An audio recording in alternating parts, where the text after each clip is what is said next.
Alright guys, ito ay Toyota Hilux 2016 FB type 4x2. So hindi gumagana yung aking charger. So hindi ko magamit yung aking dashcam. Problema ako sa pag-atras kasi hindi ko makita yung nasa likod. So sa side mirror kita. Pero yung nasa likod mismo, minsan may tao doon sa likod or may nakaparadang motor, nagiging problema natin. Kaya hindi ko nahihirapan ako mag-drive. So dito yung fuse box niya pala. Check natin yung fuse niya. Dito yung fuse niya. Pero chinek ko na yan early pa. Wala dito yung para sa cigarette lighter para makabit natin yung dashcam. So punta tayo dito sa ilalim na yan ako na ilaw, medyo madilim na. So nandito yan sa ilalim. Tingnan natin, silipin natin. Medyo mahirap kuha ng video.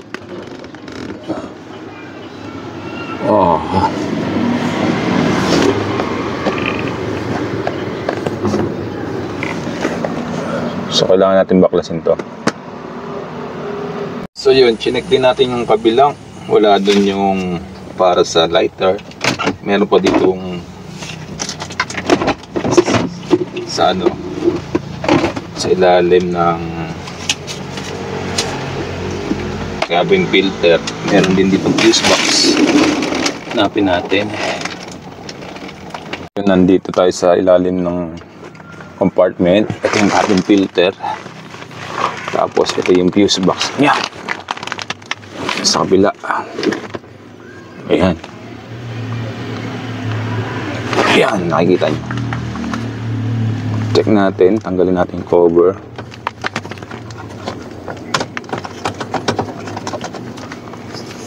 So meron lang 2 pirasong fuse na nakalagay. Sabi dito, ayan, ito yung diagram. Baliktad.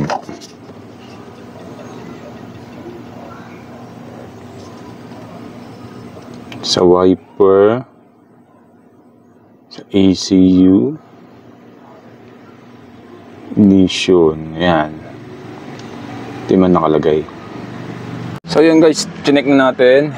Yun dito sa ilalim, wala dito. Tapos doon sa ilalim ng cabin filter, wala din doon.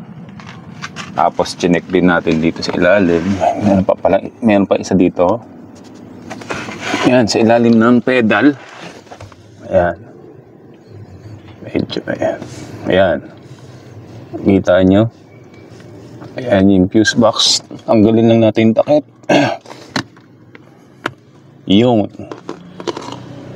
So after natin ma-check, punta tayo dito sa main fuse, sa may hood. Buksan natin. Tapos makita natin mayroon pang hugot dyan ng fuse. Kunin lang natin. Tapos makikita na dito mayroong spare na nakalagay. Ayan, spare. Sabihin reserva yan. Pag may napundi, mayroon kang pampapalit.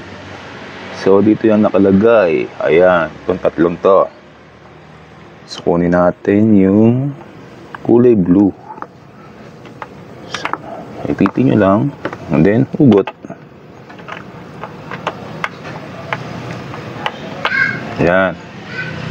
So nakuha na natin yung spare. Punta ulit, balik tayo doon. Kunin naman natin yung busted at papapalit natin to. So yun, hugutin natin to. Tayo sa ilalim. Ipit. Vanilla. Ayan. Check natin kung ito talaga yung sira. Makita ang putol.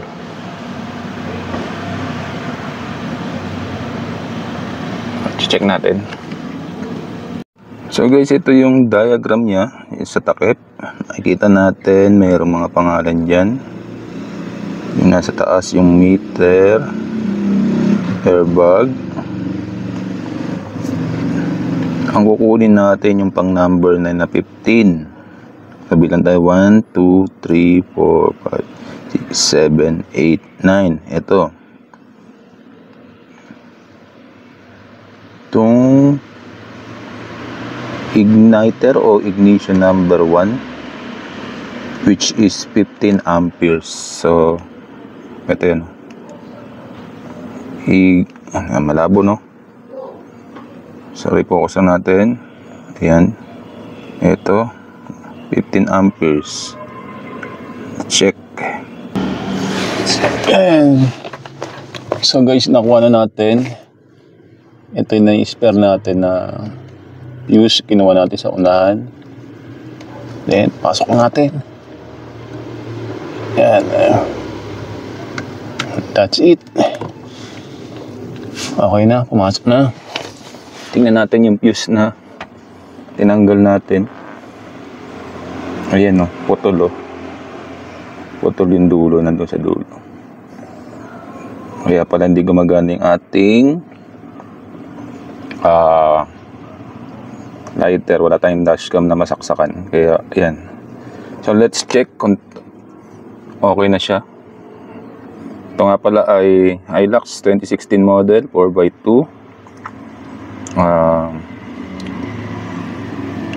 Yun, Toyota Hilux. Okay, let's check. Ayan, start lang natin. Ayan. Yun, gumana na yung aking dashcam. Ito yung aking